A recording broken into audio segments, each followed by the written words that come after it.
Brain का ma'am can you increase little bit, it is very small. हाँ ये बैठ नहीं रहा था इसलिए वो थोड़ा सा स्मॉल है।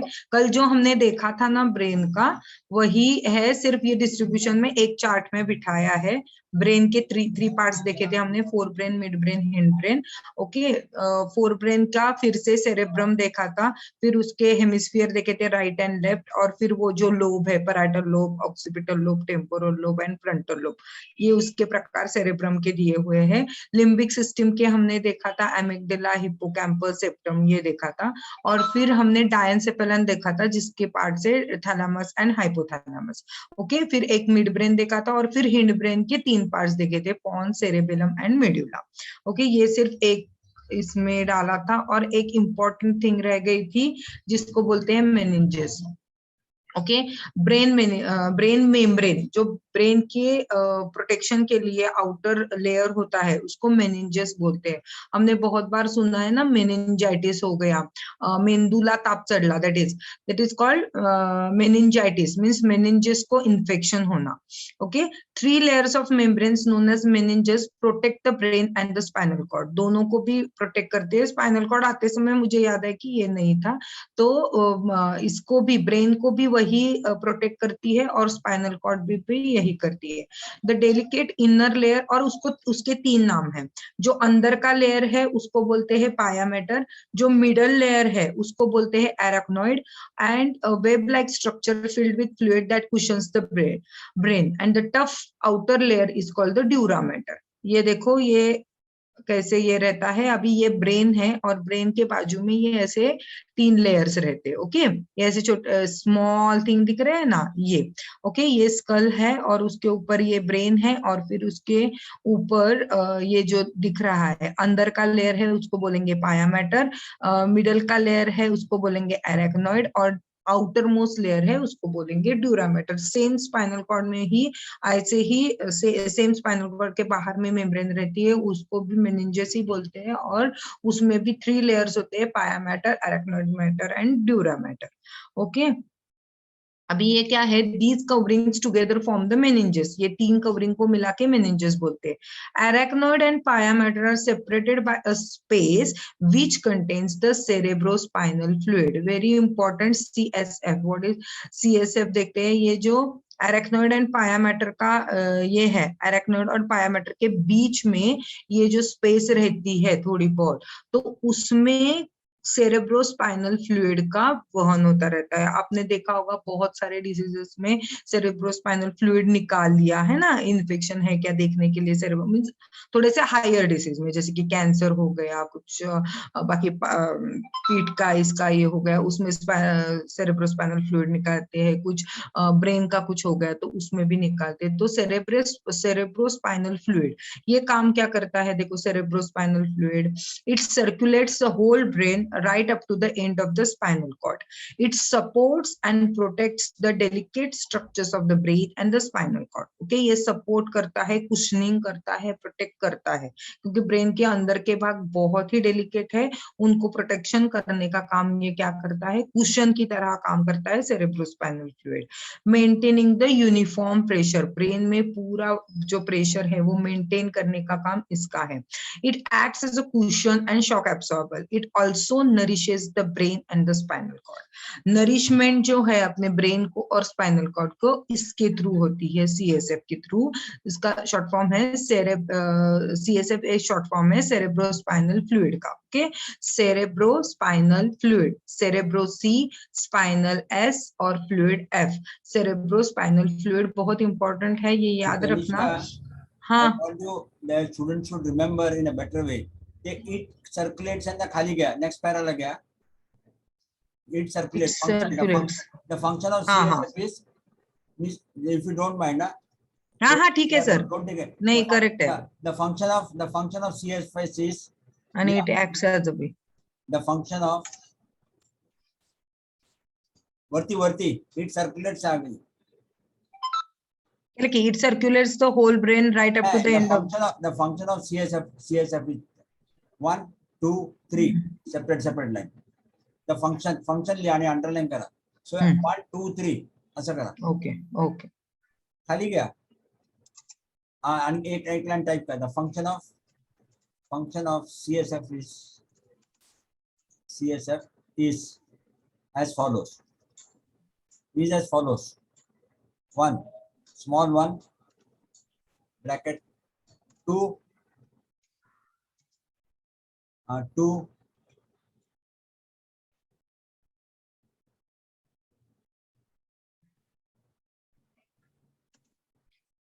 आणि याच्यामध्ये मेन पॉइंट अंडरलाइन करा. It supports and protects the delicate structures of the brain and spinal cord, maintaining uniform pressure in the pole up to spinal cord. Underline करा. First one, it supports and protects the delicate structures of the brain. हाँ, ये करके देती हूँ मैं फिर बाद में. Snell, these are the better points for remembering it. Underlining separate para. हाँ, वो करके देती हूँ. This becomes, you underline that. होता कि नहीं? हाँ सर. अंडरलाइन करा. मार्क करा आणि अंडरलाइन करा. डार्क मध्ये करते सर सरळ. या मार्क करा.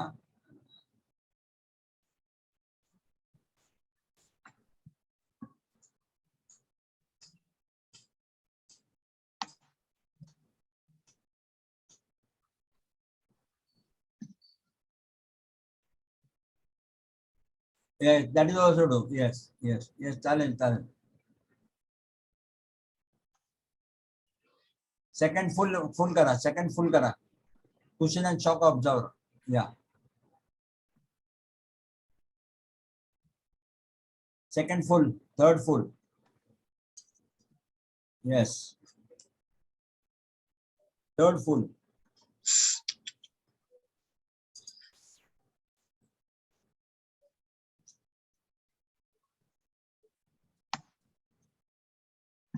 Okay, now Usha, Snell, better way for remembering it, you know. Yes, sir. Thank you. Function of CSF dark kara, madam. Function of CSF. Red में dark करा. Red में dark. B वरती click करा. B वरती. Colour पाहिजे sir. Okay. Bold वर करू का? Yeah.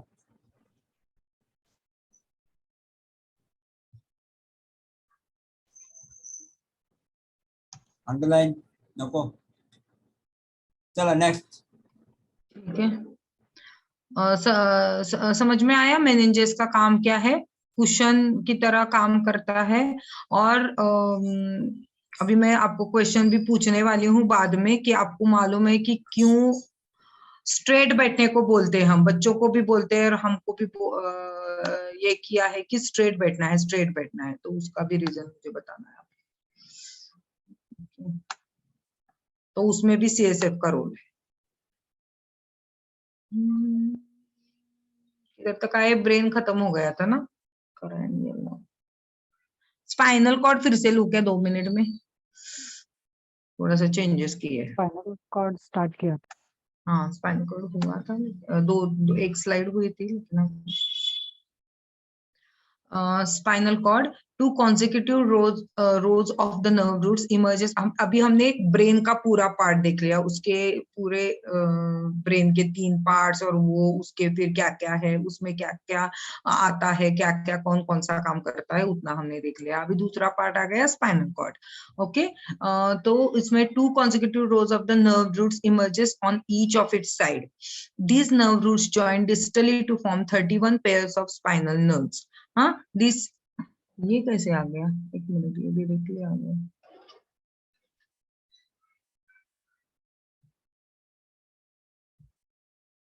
वही मैं बोल रही हूँ. ये स्पाइनल नर्व्स का हो गया.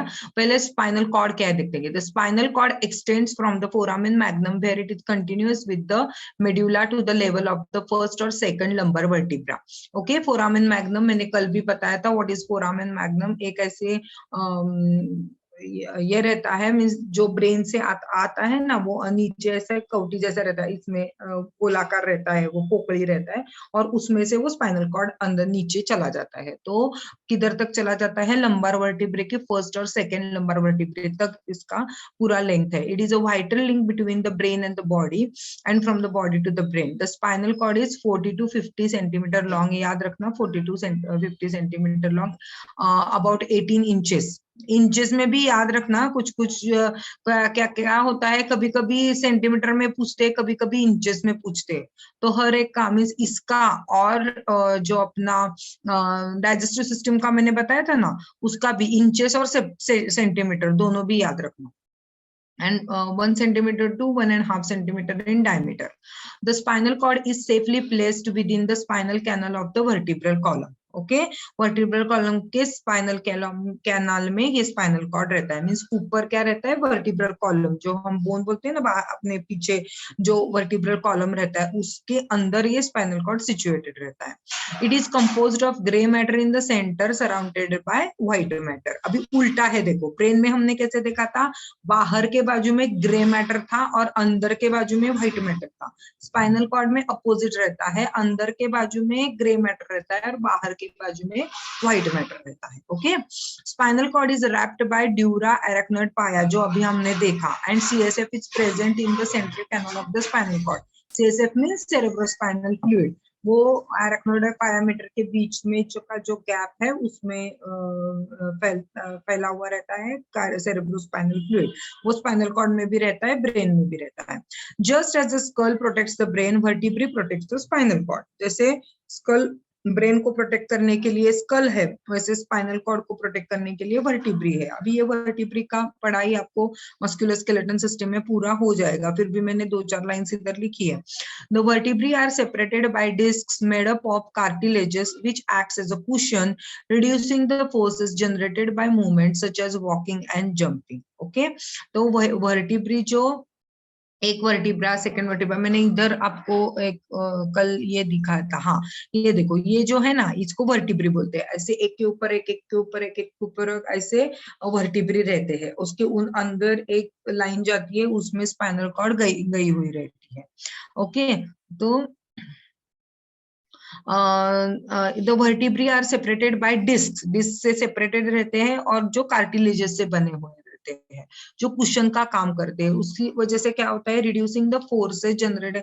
अभी एकदम से हमने मूवमेंट कर लिया, वॉकिंग कर लिया, जंपिंग कर लिया, तो उसको प्रोटेक्ट करने के लिए, नहीं तो क्या हो जाएगा? घर्षण हो जाएगा ना, एक में पे फ्रिक्शन होके जोर से उसको लग सकता है, तो वो ना लगे इसके लिए बीच में कार्टिलेजेस दिए हैं, और उसकी वजह से क्या है? उसका फ्रिक्शन नहीं होता। ओके, घर्षण नहीं होता। Vertebrae and disc of cartilage extend the length of the spine and together form the vertebral column। और उसको जो वर्टिब्री मैंने अभी बताया, एक के नीचे ऐसे लगे हुए रहते, उन सबको मिला के बोलते हैं वर्टिब्रल कॉलम और स्पाइनल कॉलम। इसका पूरा डिटेल स्टडी आपको मस्कुलोस्केलेटल में मिल जाएगा। Okay, there are 33 bones in the vertebral column. हमेशा आने वाला क्वेश्चन है, बहुत इजी क्वेश्चन। 33 बोन्स रहते हैं वर्टिब्रल कॉलम में। It is uniformly organized and divided into 4 parts. हाँ, सर्वाइकल wrong है जरा, please, if you don't mind. Vertebral.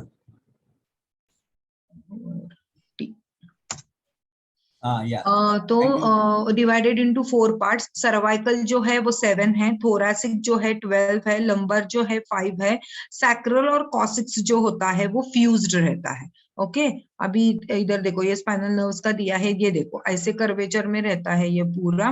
ये जो ऊपर का है, जो अपने नेक के एरिया में रहता है, वो सर्वाइकल 7 रहते हैं। ये नर्व्स निकाले इसलिए इधर 8 लिखा है, नहीं तो वर्टिब्री देखे तो 7 रहते हैं। फिर थोरैसिक वर्टिब्री जो रहते हैं, देखो कैसे कर्वेचर रहता है, और ये कर्वेचर मेंटेन करना बहुत इंपॉर्टेंट है। ये कर्वेचर अच्छे से मेंटेन नहीं हुआ तो अलग अलग डिसीजेस हो जाते हैं, जो हमने सुना है ना, स्कॉलियोसिस और ये जो है अपना, ये जो है इधर का जो कर्वेचर है इसको बोलते हैं थोरैसिक।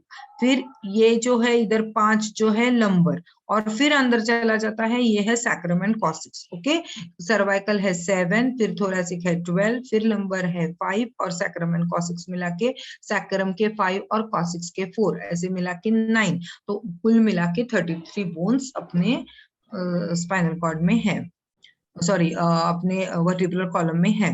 ओके, समझ में आया? अभी ये स्पाइनल कॉर्ड के स्पाइनल नर्व्स क्या है देखते हैं। 2 consecutive rows of the nerve roots emerges on each of its side। अभी स्पाइनल कॉर्ड से Tanishka, 8 minutes. After Tanishka's lecture, I will be taking disorders on spinal cord. Disorders. Tanishka, you also can support me, okay? Okay okay sir, हाँ no problem. Spinal cord जो है इसमें क्या होता है, nerve roots निकलते हैं। Okay, so nerve roots emerges on each of its side, दोनों साइड से नर्व आते जाते रहते हैं।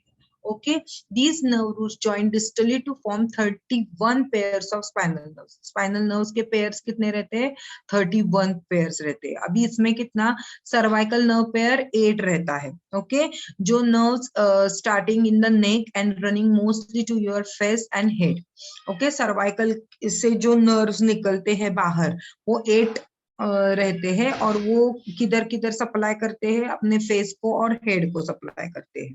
फिर क्योंकि और इसीलिए कभी कभी हेडेक का एक मेन रीजन सर्वाइकल पेन भी हो सकता है। फिर दूसरा कौन सा है? Thoracic nerve pain. ये 12 रहते हैं। इधर से जो निकलते हैं नर्व्स वो किधर सप्लाई करते हैं? Upper body that extends to the chest, upper back and abdomen. Okay, upper back, upper अपना चेस्ट रीजन और एब्डोमेन रीजन में ये थोरैसिक नर्व पेयर सप्लाई करते हैं। फिर लंबार नर्व पेयर है 5 nerves in the low back that run to your legs and feet। Okay, means अपने legs को पेन है, कुछ है ना, बार बार लेग्स दुख रहे हैं, लेग्स में कुछ प्रॉब्लम है, तो लंबार नर्व्स का प्रॉब्लम रहता है वो। तो लंबार नर्व्स मीन्स उधर किधर तो क्या होता है, वो नर्व्स दबी हुई है तो उसकी वजह से वो पेन होता है। और sacral nerves in the low back extending into the pelvis. Okay, sacral nerves का जो है वो पेल्विक रीजन में चला जाता है, जिधर अपने सगे रिप्रोडक्टिव ऑर्गन, अपने एक्सक्रीटरी सिस्टम जो Don't make a सब रहता mistake है। in the examination. 31 pairs of spinal nerves and 33 pairs of vertebra. Please don't make a mistake. Don't 33 नहीं है, 33 pairs of vertebra and 31 pairs of this one. And one of the biggest nerve in the body is sciatica nerve, which extend from L5 and S1. बरोबर है Tanishka? Correct Sciatica correct. nerves extend from L5 to S1, longest nerve in the body. The length किती है madam? नर्वचा length माहिती आहे तुम्हाला? नाही असेल, काढून देते मी ओके, सर। ठीक है. म्हणजे ये जो स्पाइनल नर्व्स है उसमें की बड़ी लेंथ साइटिका नर्व है, और जो क्रैनियल नर्व हम अभी देखने वाले हैं उसमें की बड़ी जो नर्व है वो है वेगस। उसमें भी कंफ्यूज ना हो जाना। ओके, जो क्रैनियल नर्व्स है उसमें की सबसे बड़ी लॉन्ग जो है वो वेगस नर्व है, जो डाइजेशन और इसमें हेल्प करती है, अपने पैरासिम्पैथेटिक एक्टिविटी के लिए बहुत पॉपुलर है आजकल वो। और फिर दूसरा जो है अभी हमने जो नर्व देखे सेंसरी नर्व्स, उसमें सियाटिका नर्व सबसे लंबी है। ओके, उसका मैं निकाल के उसमें डाल देती हूँ और भेज देती हूँ सर फिर। ओके, तो spinal cord functions, the different sensations of the body are first. पुढे मागे काहीतरी झालं।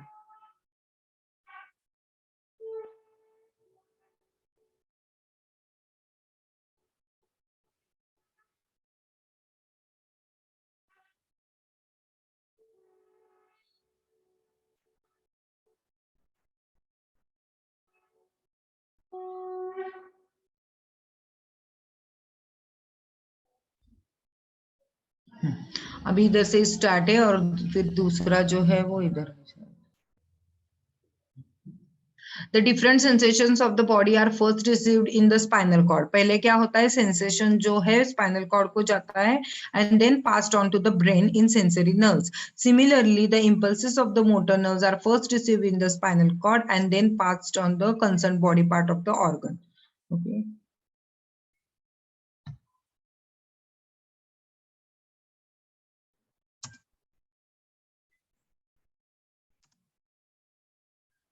ओके मीन्स पहला एक्शन क्या है, स्पाइनल कॉर्ड का फंक्शन क्या है, जो भी सेंसेशन आते हैं, जो मैंने कल भी बताया था कि हाथ को आपको हीट लग गई, कुछ तो लग गया, गरम लग गया है ना, तो एकदम सेंसेशन जो है सेंसरी नर्व्स से जाते हैं स्पाइनल कॉर्ड से ब्रेन की तरफ जाते हैं, और फिर ब्रेन से ब्रेन में इंटरप्रिटेशन होता है, इंटरप्रिटेशन होने के बाद इंटरन्यूरॉन्स से वो जाते हैं मोटर नर्व्स को, मोटर नर्व्स क्या करते हैं, फिर से वो स्पाइनल कॉर्ड में आते हैं, और स्पाइनल कॉर्ड से फिर अपने बॉडी पार्ट्स को आते हैं, और हम क्या करते हैं, गर्म है इसीलिए हाथ पीछे लेके जाते हैं। तो इतना फ्रैक्शन ऑफ सेकंड में ये सब प्रोसेस हो जाती है। इधर से सेंसरी नर्व्स गए, स्पाइनल कॉर्ड को गए, ब्रेन को गए, ब्रेन को समझा, ब्रेन ने इंटरप्रिटेशन कर दिया, उसने डिसीजन ले लिया, वो डिसीजन मोटर नर्व्स को भेजा, मोटर नर्व्स ने फिर स्पाइनल कॉर्ड की तरफ आया, स्पाइनल कॉर्ड से फिर अपने सेंसरी ऑर्गन्स तक आ गया। Okay, similarly the impulses of the motor nerves are first received in the spinal cord and then passed on the concerned body part or the organ. Okay,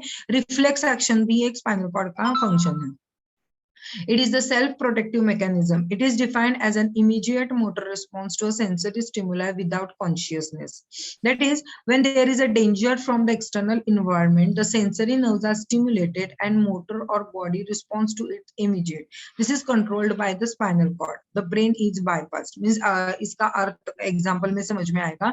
When a food or water particle enters the airway, okay हम खा रहे हैं, खाते समय बोले नहीं तो हम रस में खा रहे हैं, और वो क्या हो गया, फूड पार्टिकल्स इसोफेगस में जाने के बजाय कैसे जाता है, वो हमने देखा था डाइजेस्टिव में, तो इसोफेगस में जाने के बजाय वो गया एयरवेज में, एयरवेज में गया, food pipe means oesophagus, food pipe की जगह वो एयरवेज में गया, तो क्या हो जाता है, एकदम ठसका येतो ना आपल्याला, कफिंग होते हैं, coughing occurs and the foreign body is immediately expelled and the body is protected. तो ये जो एक्शन है, रिफ्लेक्स एक्शन है, ये किसके थ्रू होता है, रिफ्लेक्स एक्शन जो है वो स्पाइनल कॉर्ड के अंडर कंट्रोल में रहता है। Okay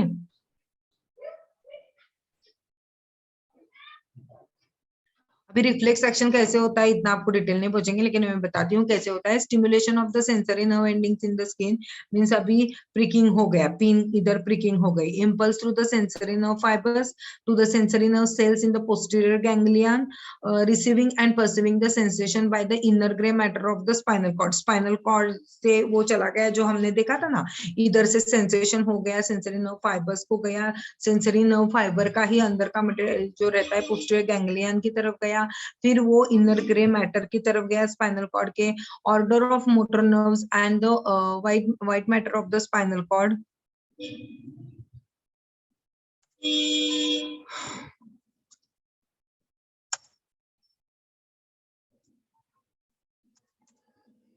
white matter of the spinal cord, हाँ, फिर जो सेंसरी नर्व्स है वो ब्रेन में चले गए, नहीं सर, अभी मोटर नर्व की तरफ चले गए स्पाइनल कॉर्ड के। अभी क्या हो गया, passing on the order through the motor nerve informing and concern organ और body parts of response to carried out proper action is taken by the organ concern. Means क्या हो गया, मैंने जो बोला था वही सिर्फ वो डिटेल में बताया है। इधर से चला जाता है, इधर से स्पाइनल कॉर्ड की मीन्स अपने सेंसेशन हो गए, प्रिकिंग ऑफ द पिन हो गई, ये सेंसेशन सेंसरी नर्व से चला जाता है स्पाइनल कॉर्ड में, स्पाइनल कॉर्ड के ग्रे मैटर में, व्हाइट मैटर में, गैंग्लिया में चला जाता है, उधर से ब्रेन की तरफ जाता है, ब्रेन में इंटरप्रिटेशन होता है, फिर उधर से मोटर नर्व से वो आता है फिर से स्पाइनल कॉर्ड में, और स्पाइनल कॉर्ड से फिर आता है अपने ऑर्गन की तरफ, और हम हाथ पीछे लेते हैं। यही उन्होंने बताया कि कैसे एक्शन होता है बस। This step includes the receiving the sensation, तो ये सेंसेशन रिसीव करना, एनालाइज करना, अंडरस्टैंड करना and responding by action through the spinal cord. तो ये सब किससे होता है, स्पाइनल कॉर्ड से होता है। तो स्पाइनल कॉर्ड का ये मेन फंक्शन है। Most of this are carried out automatically and unconsciously by the body, ये अनकॉन्शियसली होता है। Okay, blinking of eyes against entrance of the foreign body, jerking away from the pain causing sensation.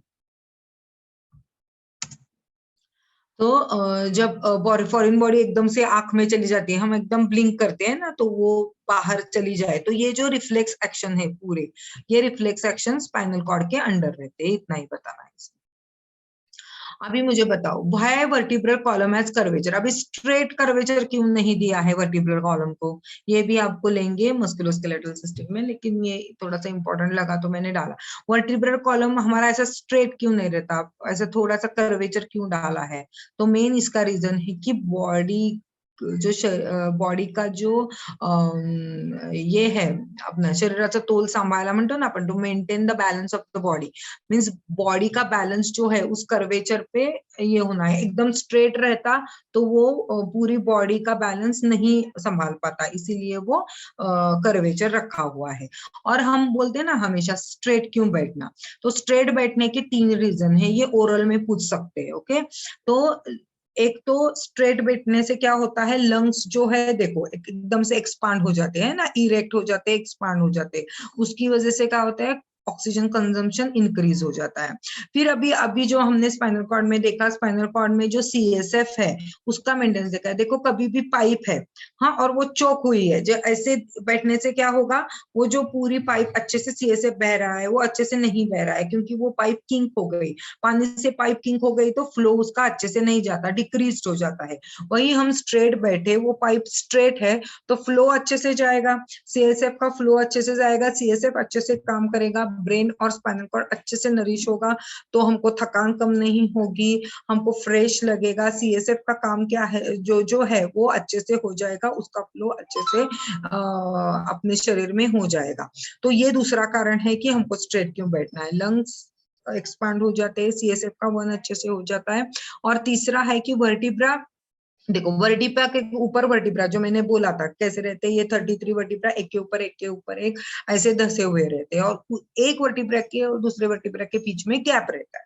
जब हम ऐसे बैठते हैं तो उसमें क्या होता है कि जो नर्व है उधर से ही, उधर बीच में जो गैप होती है उधर से नर्व्स बाहर आते हैं ना, तो वो नर्व्स जो है ऐसे बैठने से क्या होता है, कॉम्प्रेस्ड हो जाते हैं, और बार बार कंटिन्यूअसली हम वैसे ही बैठेंगे, नर्व कॉम्प्रेस हो जाएगी, और उसकी वजह से क्या होता है, वो नर्व जिधर सप्लाई करती है, जिस ऑर्गन को सप्लाई करती है, मीन्स अभी वो बैक को करती है, कुछ पैर को करती है, कुछ हैंड्स को करती है, कुछ, तो उसका पेन शुरू हो जाता है और फिर जल्दी से खत्म नहीं होगा। एक बार वो नर्व का दबना शुरू हो गया कि वो पेन कम नहीं होता, फिर आप कितना भी पेन किलर ले लो, कुछ भी ले लो, तो वो कम नहीं होता, क्योंकि वो बीच इसमें ही वो दब जाती है। इसीलिए स्ट्रेट बैठना, स्ट्रेट खड़े होना बहुत बहुत इंपॉर्टेंट रहता है। स्ट्रेट बैठो, स्ट्रेट खड़े हो जाओ। इसलिए योगा क्लास लेने, जो हम फर्स्ट वाला जो क्लास लेते हैं ना, उस क्लास में ये सिखाना बहुत जरूरी है, कैसे बैठना चाहिए, कैसे खड़े होना चाहिए, जब नीचे से हम कौन सी भी चीज उठाते हैं तो कैसे उठा के लेनी चाहिए, है ना। कोई भी हेवी चीज हमको उठाना है तो एकदम से नहीं नीचे बैठना है ना, पूरा प्रेशर जो है, थोड़ा सा नी में बेंड करो और पूरा प्रेशर है वो पैर के इस पे पैर के, क्योंकि पैर के जो मसल होते हैं, थाई मसल, वो सबसे हेवी मसल होते हैं, तो उस पे प्रेशर दिया तो कुछ प्रॉब्लम नहीं होता। तो वही हमने हेवी कुछ तो उठाते समय बैक पे प्रेशर दे दिए तो बैक पे प्रॉब्लम हो जाता है। तो ये पहले बताना जरूरी है, और फिर उसके बाद आप अपना क्लास शुरू करो, है। बहुत इंपॉर्टेंट चीजें है, आपको इसमें भी आ जाएगी बाद में इसमें, लेकिन एक बार मुझे लगा कि आपको बताना जरूरी है, इसलिए मैंने बताया। अभी ये है क्रैनियल नर्व्स। ये क्रैनियल नर्व्स क्या है, cranial nerves are the pairs of the nerves that connect your brain to different parts of your head, neck and trunk. Okay, cranial means brain से जो नर्व निकलते हैं उनको बोलते हैं cranial nerves. Okay, there are 12 of them. अभी cranial कितने nerves है, 12 है, each named for their function और स्ट्रक्चर। अभी देखो इसके ना हमको पूछते थे, अभी आपको इतना डिटेल में नहीं पूछेंगे, लेकिन कितने क्रैनियल नर्व्स होते हैं उतना तो हमको मालूम होना चाहिए, 12 क्रैनियल नर्व्स होते हैं।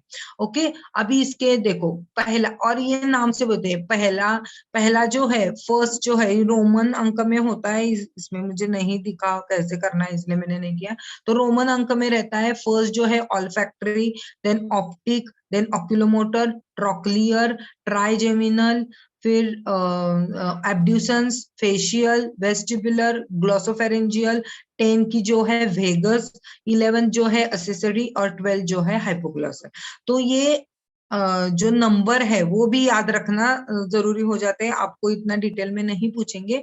लेकिन पहली जो क्रैनियल नर्व है वो ऑल्फैक्टरी है, वो स्मेल के लिए इंपॉर्टेंट है, स्मेल जानने के लिए। ऑप्टिक जो है वो सी मुझे देखने के लिए, ऑप्टिक नर्व को कुछ प्रॉब्लम हो गया तो देखने में प्रॉब्लम हो जाएगा, ऑल्फैक्टरी को हो गया तो स्मेल में प्रॉब्लम हो जाएगा। इसलिए बोलते हैं ना, जो अभी अपना कोरोना आ गया था, कोरोना में स्मेल नहीं आ रहा था, तो मोस्टली अफेक्टेड जो नर्व थी वो ऑल्फैक्टरी नर्व थी। ओके, थर्ड जो है oculomotor ability to move and blink your eyes. किसी किसी का ब्लिंक नहीं होता, देखो ये डिसीज है एक्चुअली, तो किसी किसी का ब्लिंक नहीं होता, तो उसमें क्या होता है ऑक्यूलोमोटर नर्व डैमेज हो ही रहती है। फिर trochlear nerve ability to move up eyes up and down back and forth, इधर उधर करने के लिए जो नर्व लगती है तो वो है ट्रोक्लियर नर्व। ट्राइजेमिनल ट्राई है, इसमें 3 डिविजन है, ऑप्थेल्मिक है, मैक्सिलरी है, मैंडिबुलर है। एक आई को जाती है, मैंडिबल को जाती है और मैक्सिलरी को जाती है। देखो ये जो है आई को ऐसे 3 बोलते हैं, हम ऐसे याद रखते थे तो 3 बोलती है, एक जाती है आई को, ऑप्थेल्मिक को जाती है, एक जाती है मैक्सिला को, मैक्सिलरी को, और एक जाती है मैंडिबल को। ओके, ये ऐसे ट्राइजेमिनल नर्व रहती है। सेंसेशन आणि जॉ मूवमेंट्स वरती घ्या प्लीज. सेंसेशन स्पेलिंग रॉंग है. SENSATION TION.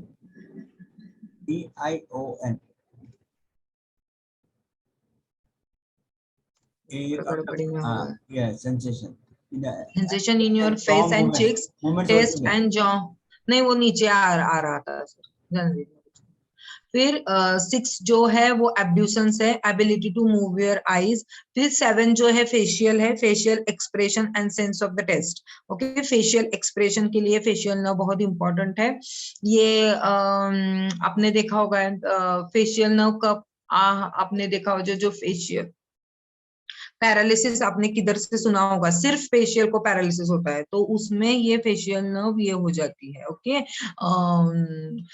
कभी कभी कान में एकदम जोर की हवा चली गई, कुछ हो गया तो भी थोड़ी देर के लिए किसी किसी को फेशियल पैरालिसिस हो जाएगा, उतना ही मुंह ही टेढ़ा होना, वो जो रहता है ना वो फेशियल पैरालिसिस रहता है। तो facial expression and sense of the taste क्या है, फेशियल नर्व है, ये 7th वाली नर्व है। 8 जो है वेस्टिबुलर है, हियरिंग एंड बैलेंस का काम करती है। हमने कौन से इसमें पढ़ा था अभी, चक्कर आते समय कुछ तो मैंने बोला था, देखो कि कान दो कारण से चक्कर आ जाते हैं, एक तो हाँ सेरेबेलम सिखाते समय, सेरेबेलम और कान से, है ना। कान को जो जाती है वो कान का काम क्या है, एक तो सुनना भी है और दूसरा बैलेंस भी है। तो बैलेंसिंग के इसमें वेस्टिबुलर नर्व बहुत इंपॉर्टेंट है जो कान से जाती है। 9वीं जो है glossopharyngeal, ability to test and swallow, swallowing में जो प्रॉब्लम आती है तो ग्लॉसोफेरेंजियल नर्व अफेक्टेड रहती है। और 10 जो है अपने लिए बहुत इंपॉर्टेंट है, vagus nerve, digestion and heart rate इसमें बहुत कंट्रोल करने में ये हेल्प करती है। सबसे बड़ी नर्व जो क्रैनियल नर्व बोलते हैं वो वेगस नर्व है। Accessory shoulder and neck muscle movement और हाइपोग्लॉसल जो है ability to move your tongue, ये उसके अलग अलग काम है, इतने आपको डिटेल में कोई नहीं पूछेगा। 12 क्रैनियल नर्व है, इतना तो मालूम होना चाहिए। Okay, what is the purpose of the cranial nerves? Cranial nerves के पर्पस क्या है? Your cranial nerves play a role in controlling your sensations and motor skills. Sensory nerves help you feel, touch, hear, see, smell, taste, अपने पंच जो ये है वो काम अपने क्रैनियल नर्व्स के थ्रू हो जाता है। Okay, motor nerves play a role in controlling your facial muscles और gland. Some cranial nerves have both sensory and motor functions. कुछ क्रैनियल नर्व्स है वो सेंसरी काम करते हैं, कुछ क्रैनियल नर्व्स है वो अपने मोटर का काम करते हैं, और कुछ क्रैनियल नर्व्स जो है वो बोथ काम करते हैं, सेंसरी भी और मोटर भी। तो ये क्रैनियल नर्व्स है। ओके, विच इज द, ये मैंने बोला था ना, which is the longest cranial nerve पूछते हैं, the longest cranial nerve is the vagus nerve. याद रखना, द वेगस नर्व जो 10th नंबर की है। Okay, vagus nerve 10th nerve which is related to parasympathetic activity. बहुत इंपॉर्टेंट है, याद रखना, जो मुझे लगता है कि इंपॉर्टेंट है याद रखना, प्लीज याद रखना। Okay, vagus nerve 10th nerve which is related to parasympathetic activity. Your vagus nerve has both sensory and motor functions. It runs through the many parts of your body including your tongue, throat, heart and digestive system. Heart से लेके पूरे digestive system के नीचे तक वो चली जाती है। सबसे बड़ी क्रैनियल नर्व जो है वो है vagus nerve. Okay, 12 cranial nerves रहते हैं, उसमें से जो लॉन्गेस्ट जो बोली जाती है वो वेगस नर्व है। वेगस नर्व 10th वाली रहती है, रिलेटेड टू पैरासिम्पैथेटिक एक्टिविटी। बस है उतना आपके लिए। ओके, अभी ऑटोनॉमिक नर्वस सिस्टम हमने पार्ट्स देखे थे, है ना। सबसे पहला हमारा जो हो गया सेंट्रल नर्वस सिस्टम का अभी हमारा पार्ट खत्म हो गया। सेंट्रल नर्वस सिस्टम से क्या क्या होता है। अभी ऑटोनॉमिक नर्वस सिस्टम, दूसरा जो पार्ट है autonomic nervous system. Okay, the autonomic nervous system regulates the certain body processes such as blood pressure and the rate of breathing. This system works automatically, means autonomously, without a person's conscious effort. Means person के conscious effort की बजाय जो system चलती है उसको बोलते हैं autonomic nervous system. वो अंदर के अंदर चलती रहती है, जैसे कि हार्ट चलता रहता है, ब्रीदिंग हमको मालूम नहीं हम ब्रीथ कर रहे हैं कि नहीं, क्या हम देखते हैं ब्रीथ कर रहे हैं कि नहीं कर रहे हैं, वो अपने आप हो रही है। हार्ट बीट अपने आप हो रहा है, हार्ट का फंक्शन अपने आप हो रहा है, डाइजेशन का प्रोसेस अपने आप अंदर चालू है। तो वो जब सब प्रोसेस है वो ऑटोनॉमिक नर्वस सिस्टम के अंदर आ जाती है। Okay, autonomic nervous system has two main division, sympathetic and parasympathetic. ये ऑटोनॉमिक सिस्टम क्या करती है, function of autonomic system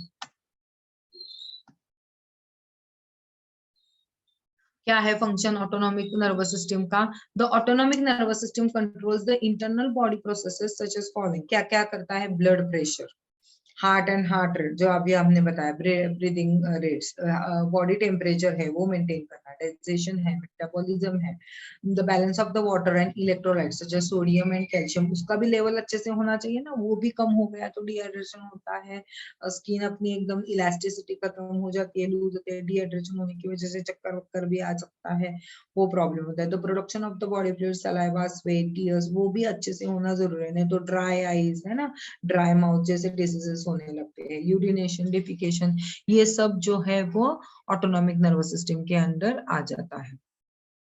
Many organs are controlled primarily by either the sympathetic or the parasympathetic division.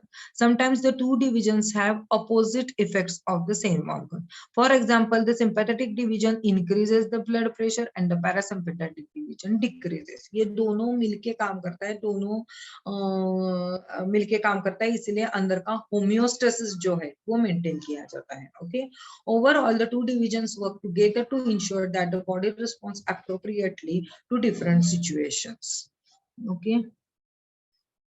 It is divided into two parts. हमने देखे थे पहले sympathetic. Sympathetic का काम क्या क्या है देखो. These nerves lies on the side of the vertebral column and are attached to the nerves of the spinal cord. The autonomic nerves promotes an accelerating effect on heart, increasing the rate and force of the heartbeat.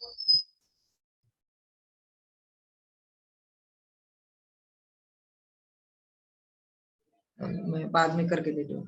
Immense sweating, sweating ज्यादा होना वो भी sympathetic का काम है. Dilatation of the pupil, pupil dilate होना. Pupil means क्या, आई का जो भाग आपने पढ़ा है, आई का जो भाग है वो प्यूपिल जो है वो डायलेट होना, ये भी सिंपैथेटिक का काम है. मींस हार्ट रेट बढ़ना, ब्रेथ रेट बढ़ना, बोले तो प्यूपिल्स का साइज बढ़ना, ब्लड शुगर लेवल बढ़ना, ब्लड प्रेशर बढ़ना, ये सब बढ़ना जो है. और सिर्फ एक क्या है कि डाइजेस्टिव जूसेस कम हो जाना, उसकी जो प्रोसेस है डाइजेशन की वो कम हो जाना, वो जो अंदर आता है वो सिंपैथेटिक नर्वस सिस्टम के अंदर आता है. कि बाकी सब जाता है.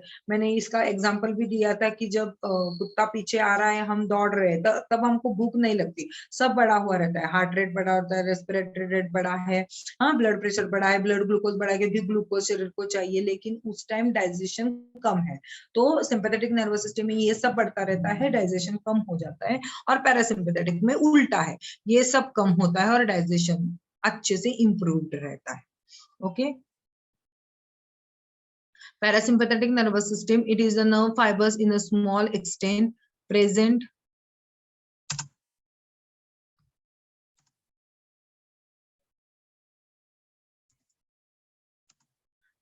in 3, 4 and 9th cranial nerve. Okay, ये parasympathetic के जो नर्व्स है कौन से इसमें रहते हैं, कम में रहते हैं बहुत पैरासिम्पैथेटिक नर्व, 3, 4 और 9th. Vagus is fully parasympathetic और 10th वाली, मींस 4 नर्व्स है. 3 वेगस हमने बोला था 10th है ना, तो 3, 4, 9 and 10 is fully parasympathetic.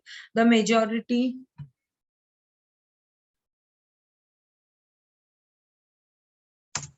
The majority of the organs of the body are supplied by both sympathetic and parasympathetic nerve fibers, which produce opposite effects. Their effects delicately balanced. ये जो both दोनों का effect होता है, इसीलिए वो balanced होता है. It slows down, जो अभी हमने देखा उल्टा होता है इसमें, it slows down the heart rate, contact pupil means प्यूपिल जो है वो कॉन्ट्रैक्ट करेगा, हीट कम करेगा, ब्लड प्रेशर कम करेगा और मसल्स को रिलैक्स करेगा. Normally, the two systems function simultaneously, producing regular heartbeat, normal temperature, internal environment compatible with the immediate external surrounding. This is known as the homeostasis. ये दोनों अच्छे से काम करते हैं, इसलिए homeostasis जो है वो maintain किया जाता है.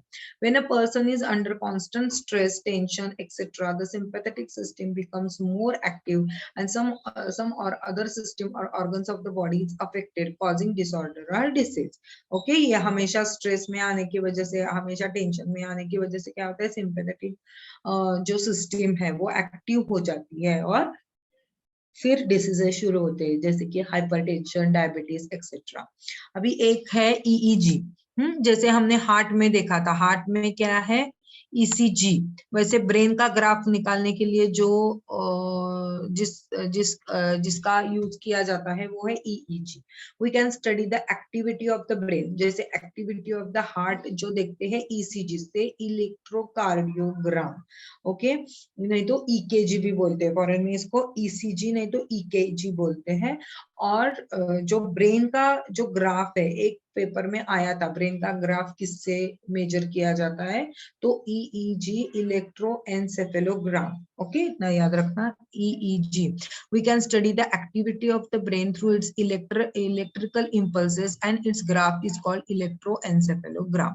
इतना उसका डिटेल मैंने नहीं दिया है, तो फिर क्योंकि आपको सिर्फ नाम मालूम होना चाहिए बस. ओके, समझ में आया अभी तक क्या क्या बोला हमने. ऑटोनॉमिक नर्वस सिस्टम क्या है, सेंट्रल नर्वस सिस्टम क्या है. सेंट्रल नर्वस सिस्टम के दो पार्ट है, ब्रेन है, स्पाइनल कॉर्ड है. फिर ब्रेन के अलग अलग पार्ट है, स्पाइनल कॉर्ड क्या है वो हमने देखा. फिर सिंपैथेटिक नर्वस सिस्टम क्या है, पैरासिम्पैथेटिक नर्वस सिस्टम क्या है, सेंसरी नर्व्स क्या है, क्रेनियल नर्व्स क्या है, मोटर नर्व्स क्या है, ये सब हमने देख लिया. ओके, ये सब नर्वस सिस्टम के अंदर आ जाते हैं. अभी योगिक पॉइंट ऑफ व्यू क्या है कि नर्वस सिस्टम को अच्छे से करने में तो ये योगा का बहुत अच्छा रोल है, आपको भी मालूम है. एक बार देखते हैं. The capacity of the brain is immense, but we have make use of 2% of its capacity. हम क्या करते हैं, अपने ब्रेन का सिर्फ 2% जो भाग है उतना ही यूज करते हैं. Very very intelligent people use 5 to 10% of the brain. जो नॉर्मल लोग हैं वो सिर्फ ब्रेन का पूरे 100% हमने ब्रेन रख दिया, तो उसका सिर्फ 2% यूज किया जाता है. और जो इंटेलिजेंट पीपल है वो 5 to 10% यूज करते हैं. Rest remain unused and inactive. जो बाकी का भाग है वो इनएक्टिव रहता है, कुछ भी उसका यूज नहीं. The ultimate aim of yoga is to make 100% use of the brain, and if this is done many accomplishment can be secured. समझ में आया कि योगा का ये वही है कि वो जो अपना ब्रेन का जो पार्ट है उसका यूज करना ज्यादा से ज्यादा. Some yogic processes helps to bring about the voluntary control over involuntary organs. जैसे हमने देखा प्राणायाम में, हम देखते हैं कि प्राणायाम में क्या करते हैं. हे झालं की मी रिंग करते 15 मिनिटात मी रिंग करते की मोबाईल आहे मी इथेच आहे 15 मिनिटं ही नाही मी दुकानात बसतो. बरोबर, ठीक. Some yogic processes helps to bring about voluntary control over the involuntary organs. Okay, so yogic processes क्या करते हैं, voluntary organs पे involuntary over involuntary control. to bring about voluntary control over involuntary organs means क्या हम देखते हैं respiratory का है ना. रेस्पिरेटरी एक्चुअली इनवॉलंटरी ऑर्गन है ना, कि उस पे हमारा कंट्रोल नहीं है, लेकिन फिर भी हम प्राणायाम से थोड़ा बहुत कंट्रोल उस पे ला सकते हैं. ओके, व्हाइल डूइंग योगा और pranayama we close our eyes. हम आईज क्लोज कर दे तो एक्सटर्नल स्टिमुलाई है वो 80% outside impulses are blocked. Inner awareness develop, उधर से ही हमारा इनर अवेयरनेस डेवलप होने में शुरू हो जाता है. फिर pranayama control the abdominal muscle diaphragm, वो भी हमने देखा। 5 वमन जो है कंट्रोल्स पेरिस्टाल्टिक, अभी पेरिस्टाल्टिक मूवमेंट का हमने डाइजेशन में देखा था कि पेरिस्टाल्टिक मूवमेंट हमेशा ऊपर से नीचे ही होती है, लेकिन वमन से हम क्या करते हैं, एंटी पेरिस्टाल्टिक मूवमेंट करते हैं नीचे से ऊपर, तो थोड़ा बहुत कंट्रोल उसमें भी आ जाता है। नवली क्रिया जो करते हैं, नवली क्रिया उसमें क्या करते हैं, एब्डोमिनल मूवमेंट पे कंट्रोल आ जाता है। इम्प्रूव्स न्यूरोमस्कुलर कोऑर्डिनेशन, ये जो न्यूरोमस्कुलर जो हम देखते हैं ना कि कैच, बॉल कैच करना, तो ये जो बॉल कैच करना जो बचपन में हमको सिखाते हैं, बॉल कैच करना आना चाहिए। जो अच्छे से बॉल कैच कर सकता है, शू के लेस अच्छे से बांध सकता है, उनका न्यूरोमस्कुलर कोऑर्डिनेशन अच्छा है ना। बच्चे में जब डेवलपमेंट होती है तब हम देखते हैं बच्चों का कैसे कैसे डेवलपमेंट हो रहा है, तो उसमें एक पॉइंट रहता है कि बॉल अच्छे से कैच कर रहा है कि नहीं, तो कैच अच्छे से कर पा रहा है, इसका मतलब है उसका न्यूरोमस्कुलर कोऑर्डिनेशन अच्छा है, तो इसको बोलते हैं न्यूरोमस्कुलर कोऑर्डिनेशन। तो वो इम्प्रूव होने में भी योगा हेल्प करता है।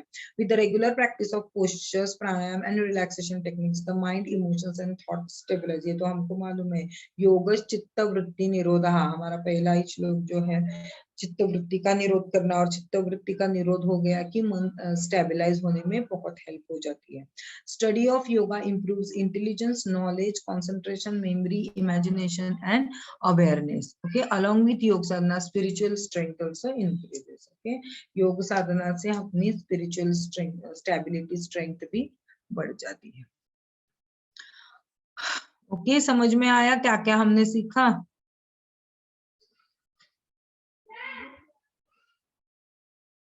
Hello, Yes, ma'am. वीडियो बंद करूंगा। हाँ सर।